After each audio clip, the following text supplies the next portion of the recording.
مساء الخير عليكم متابعيني، معاكم سيدة الأعشاب.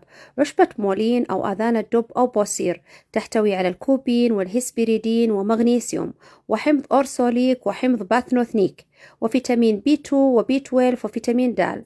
عشبة آذان الدب هي عشبة الرئة الأولى، حيث تعمل مقشعة للبلغم في الرئة ومنظفة من آثار حتى التدخين، ورائعة للربو والسل والتهابات الشعب الهوائية ونزلات الإنفلونزا والبرد وآلام المفاصل والروماتيزم وهشاشة العظام والتهابات الأذن والصداع النصفي وتقلصات البطن وتقلصات الدورة الشهرية المؤلمة، وأيضا للانسداد الرئوي. يؤخذ ملعقة صغيرة على كوب ماء مغلي وتشرب صباحا ومساء من 10 إلى 15 يوم، الحد الأعلى فيها، وتوقف بعد التعافي مباشرة. أتمنى لكم الفائدة.